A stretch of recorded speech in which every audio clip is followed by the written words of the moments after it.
કેમ છો વિદ્યાર્થી મિત્રો? ઈ અભ્યાસુ ધ લર્નિંગ એપ પર આપ સૌ વિદ્યાર્થી મિત્રોનું હાર્દિક સ્વાગત છે. સ્ટુડન્ટ, આજે આપણે ધોરણ 10 વિશે માહિતી મેળવવાના છે અને 10મા ધોરણની જ આજે આપણે વાતો કરવાના છે. 10મું ધોરણ એટલે દરેક વિદ્યાર્થીનું મનપસંદ વર્ષ.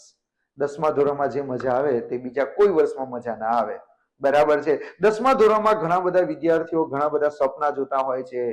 બરાબર, સારા સારા ટકા લાવવા માટેનો ટાર્ગેટ બનાવતા હોય છે. એટલે કહેવાય ને કે 10મું ધોરણ એ સૌથી મહત્વનું વર્ષ છે. કોઈ પણ વ્યક્તિ બધું ભૂલી શકે પરંતુ પોતાના 10મા ધોરણના વર્ષને ક્યારે પણ ભૂલી શકતો નથી. તો સ્ટુડન્ટ, આ 10મા ધોરણમાં જે વિદ્યાર્થીઓ આવે છે તો ઘણા બધા સપના લઈને આવે છે. ક્યારેક એવું વિચારે છે કે ભાઈ મારે ગણિતમાં 100 માંથી 100 માર્ક્સ લાવવા છે, સમાજમાં 100 માંથી 100 માર્ક્સ લાવવા છે, વિજ્ઞાનમાં 100 માંથી 100 માર્ક્સ લાવવા છે, પરંતુ આપણે જીવનમાં અમુક એવી કંઈક ભૂલો કરીએ છીએ 10મા ધોરણમાં કે જેથી આપણા 100 માંથી 100 માર્ક્સ આવતા નથી. આજે આપણે એ વાત કરીશું કે જો તમે 10મા ધોરણના વિદ્યાર્થી હોય અને તમારે 100 માંથી 100 માર્ક્સ લાવવા હોય તો આપણે શું કરવું જોઈએ.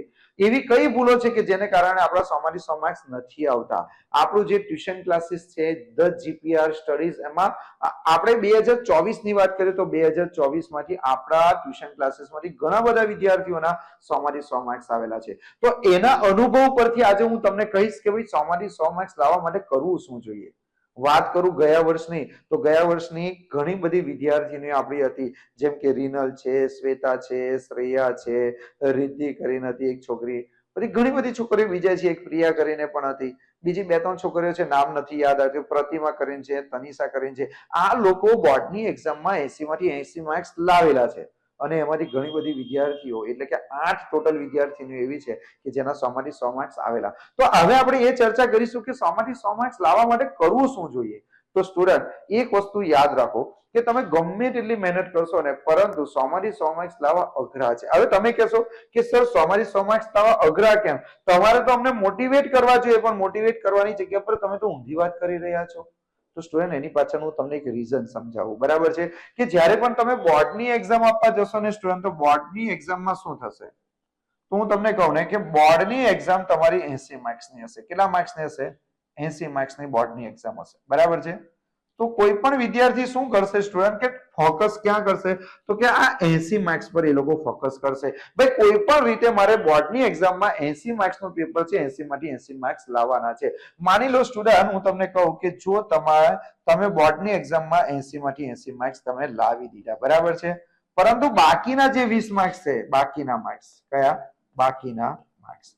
તો સ્ટુડન્ટ મને કહો તો કે બાકીના માર્ક્સ તમે ક્યાંથી લાવશો? તો બાકીના જે 20 માર્ક્સ છે ને સ્ટુડન્ટ, તો બાકીના 20 માર્ક્સ તમારી સ્કૂલમાંથી આપવામાં આવશે. શામાંથી? સ્કૂલમાંથી.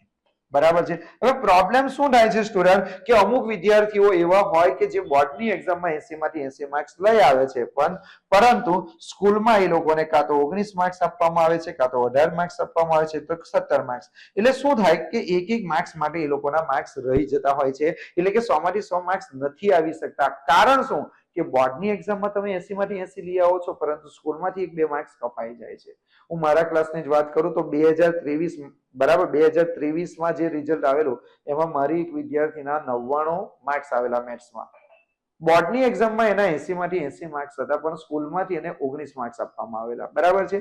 ત્યાર પછી 2024 નું જે રિઝલ્ટ આવ્યું એ 24ના રિઝલ્ટમાં 2 વિદ્યાર્થીઓની હતી. એક વિદ્યાર્થીનું નામ પ્રતિમા અને બીજીનું નામ તનિષા. એ બંને વિદ્યાર્થીઓના બોર્ડની એક્ઝામમાં 80 માંથી 80 માર્ક્સ આવી ગયા, પરંતુ સ્કૂલમાં એમના 19 માર્ક્સ હતા. એટલે એમના ટોટલ માર્ક્સ કેટલા થઈ ગયા તો કે 99 માર્ક્સ થઈ ગયા. એટલે પ્રોબ્લેમ શું થાય છે સ્ટુડન્ટ, કે બોર્ડની એક્ઝામ આવે ને ત્યારે બોર્ડની એક્ઝામનું મહત્વ વધારે છે. એટલે લોકો શું કરે કે બોર્ડની એક્ઝામમાં જોરદાર મહેનત કરી નાખે, એકદમ જોરદાર મહેનત કરે અને 80 માંથી 80 માર્ક્સ લઈ આવે. પણ પ્રોબ્લેમ શું થાય કે સ્કૂલમાંથી આપણને માર્ક્સ મળતા નથી. તો હવે પ્રશ્ન શું, કે જો તમારે બોર્ડની એક્ઝામમાં 100 માંથી 100 માર્ક્સ લાવવા હોય તો સૌથી પહેલા તમારી સ્કૂલમાંથી તમને 20 માંથી 20 માર્ક્સ મળવા જોઈએ. હવે પ્રશ્ન એ કે સ્કૂલમાંથી 20 માંથી 20 માર્ક્સ ક્યારે મળે? તો સ્કૂલમાંથી 20 માંથી 20 માર્ક્સ મેળવવા માટે તમારે શું કરવું પડશે, કે તમારી જે પ્રથમ પરીક્ષા આવે, કઈ પરીક્ષા આવે? પ્રથમ પરીક્ષા. તો સ્ટુડન્ટ, આ જે પ્રથમ પરીક્ષા છે, આ પ્રથમ પરીક્ષામાં તમારે સારામાં સારા માર્ક્સ લાવવા પડશે. તમારી જે પ્રથમ પરીક્ષા છે એ પ્રથમ પરીક્ષામાં તમારું 80 માર્ક્સનું પેપર હશે. કેટલા માર્ક્સનું? 80 માર્ક્સનું. બરાબર છે.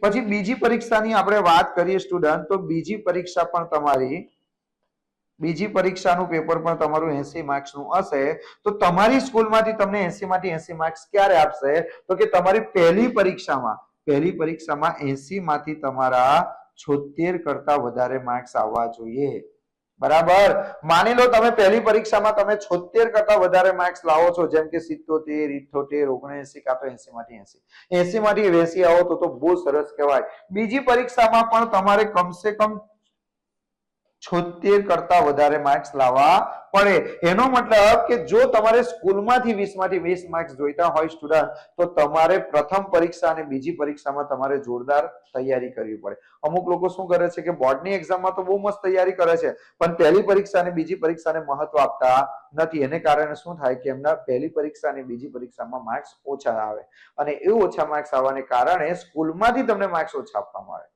અમારી જે વિદ્યાર્થીની છે બરાબર પ્રતિમા એના બોર્ડની એક્ઝામમાં 80 માંથી 80 માર્ક્સ છે પરંતુ સ્કૂલમાંથી એને 19 માર્ક્સ આપ્યા છે જ્યારે સ્કૂલમાં વાત કરવામાં આવી તો મેડમે કીધું કે ભાઈ હું તને કેવી રીતે આપું કેમ કે તારા પહેલી પરીક્ષામાં તારા માર્ક્સ ઓછા હતા હવે માની લો કે એ વિદ્યાર્થીનીના પહેલી પરીક્ષામાં જો માર્ક્સ વધારે હોતે તો એના જે મેડમ કે સર હશે એ અમને 80 માંથી 80 માર્ક્સ સોરી 20 માંથી 20 માર્ક્સ આપી દેતે અને 20 માંથી 20 માર્ક્સ આવતે તો એના 100 માંથી 100 માર્ક્સ પણ આવતે એટલે સ્ટુડન્ટ સૌથી પહેલા તમે મહત્વ સમજો પહેલી પરીક્ષાનું અને બીજી પરીક્ષાનું તો અત્યારે સ્ટુડન્ટ હું તમને કહું ને ઓગસ્ટ મહિનામાં તમારી પહેલી પરીક્ષા આવશે તો પહેલી પરીક્ષામાં તમે એટલું જોરદાર પ્રદર્શન કરો તમારું ટાર્ગેટ એ જ હોવું જોઈએ કે દરેક સબ્જેક્ટમાં મારે 76 કરતા વધારે માર્ક્સ લાવવા છે હવે અમુક લોકોને પ્રશ્ન થાય કે સર સમાજ વિદ્યા છે વિજ્ઞાન છે ગુજરાતી છે સંસ્કૃત છે ગુજરાતીમાં તો માર્ક્સ ના આવે 80 માંથી 80 ઇંગ્લિશમાં પણ ના આવે પણ આપણે 75 ની ઉપર લાવવાનો પ્રયત્ન કરવાનો હવે ગણિત છે સમાજ છે વિજ્ઞાન છે અને સંસ્કૃત છે આ ચાર સબ્જેક્ટમાં તમારે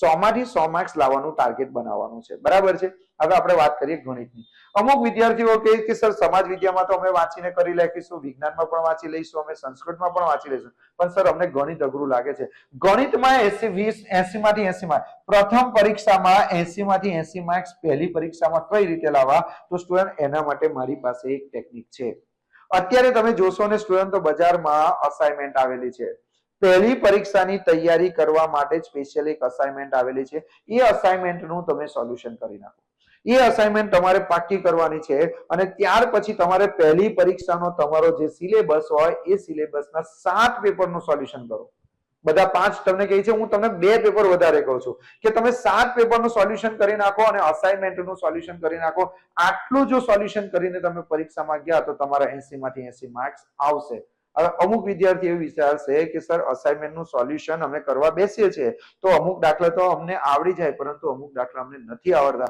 તો સ્ટુડન્ટ એના માટે આપણી ચેનલ ધ જીપીઆર સ્ટડીઝ પર અસાઇનમેન્ટનું પૂરેપૂરું સોલ્યુશન મૂકેલું છે સ્ટુડન્ટ યાદ રાખજો હું જે તમને કહું છું તે સાંભળી લેજો કે જીપીઆર સ્ટડીઝની ધ જીપીઆર સ્ટડીઝ નામની જે ચેનલ છે એની ઉપર અસાઇનમેન્ટનું ટોટલ સોલ્યુશન આપણે મૂકી દીધેલું છે તો તમારે શું કરવાનું છે અસાઇનમેન્ટ બજારમાંથી લઈ આવવાની છે અને તમારે ના લઈ આવી હોય તો તમે સ્ક્રીનશોટ પણ પાડી શકો છો બધું આખી અસાઇનમેન્ટનું સોલ્યુશન છે આખી અસાઇનમેન્ટનું તો આખી અસાઇનમેન્ટ તમે પાકી કરી નાખો અને મારી ગેરંટી આપું છું કે જો અસાઇનમેન્ટનું સોલ્યુશન તમે કરશો તો અસાઇનમેન્ટમાંથી 60% માર્ક્સનું પૂછાશે 80 ના 60% એટલે 48 માર્ક્સનું તો અસાઇનમેન્ટમાંથી બેઠું પૂછાશે પછી તમને વિચાર થાય કે સર પેપર તમે કીધા 7 પેપર સોલ્યુશન કેવી રીતે કરીશું તો સ્ટુડન્ટ એ 7 પેપર હું તમને આપીશ એ 7 પેપર હું તમને આપીશ પરંતુ તમારે એના માટે મારો કોન્ટેક્ટ કરવો પડશે સ્ટુડન્ટ મારો નંબર છે 9979920145 અને આ વિડીયોને તમારા જેટલા મિત્રો દોસ્તો છે તમારા સગા સંબંધી બધાને તમારે શેર કરવાનો છે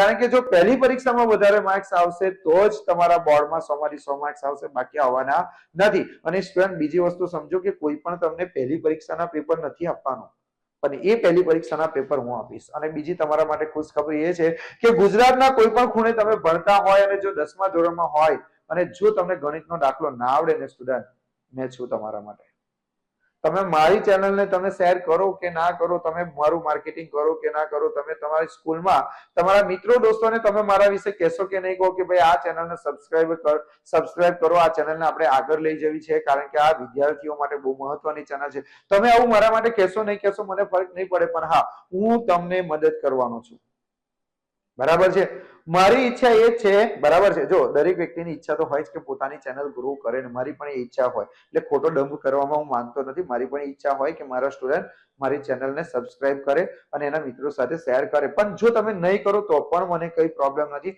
તમને દિલથી એવું લાગતું હોય કે ના સર આપણી મદદ કરવા માંગે છે, બરાબર છે, તો તમારે શેર કરવાની છે. આની લિંક તમારે શેર કરવાની છે. નહીં કરો તો બી વાંધો નહીં આવે. પણ જો દિલથી એવું લાગે કે ના ભાઈ આપણે હેલ્પ કરવી છે તો તમે કરજો. બાકી પહેલી પરીક્ષાના 7 પેપર હું તમને આપીશ. પહેલી પરીક્ષાના 7 પેપર આપીશ. તમારે મને વોટ્સઅપ કરવાનો છે. પણ એ પેપર કેવા મળશે તમને સ્ટુડન્ટ વારા પરથી મળશે. અને આવતા મહિનાની 10 તારીખ પછી મળશે. સપ્ટેમ્બર મહિનાની 10 તારીખ પછી તમને 7 પેપર મળશે. એ 7 પેપરનું સોલ્યુશન પણ યુટ્યુબ પર આવી જવાનું છે. બરાબર, 7 પેપરનું સોલ્યુશન પણ યુટ્યુબ પર આવી જવાનું છે સ્ટુડન્ટ. તો તમને ફાયદો શું થશે તો કે સૌથી પહેલા તમે અસાઇનમેન્ટ કરો. અસાઇનમેન્ટ પાકી થઈ ગઈ પછી જીપીઆર સ્ટડીઝ પર તમે કોન્ટેક્ટ કરો 9972920142 પર. એટલે તમને 7 પેપર આપવામાં આવશે. એ 7 પેપરનું તમે તમારી જાતે સોલ્યુશન કરો. અને જો 7 પેપરનું સોલ્યુશનમાં તમે કોઈ જગ્યા પર ગૂંચવાઈ જાઓ, બરાબર છે, તો યુટ્યુબ પર એનું બધું સોલ્યુશન મૂકેલું હશે. તો એ સોલ્યુશન તમે જોઈ શકો છો. બરાબર, જો તમે આવું કરશો બધા સબ્જેક્ટમાં તો મને વિશ્વાસ છે કે પહેલી પરીક્ષામાં તમારા સારા માર્ક્સ આવશે. અને સારા માર્ક્સ આવશે ને સ્ટુડન્ટ તો જ તમારા બોર્ડમાં 100 માંથી 100 માર્ક્સ આવશે, બાકી નહીં. તો આપણું ટાર્ગેટ શું છે સ્ટુડન્ટ? આજનું ટાર્ગેટ છે, આ વર્ષનું આપણે ટાર્ગેટ છે કે આપણે 100 માંથી 100 માર્ક્સ લાવવા છે. બરાબર છે, તો ચાલો સ્ટુડન્ટ આવજો, બાય બાય.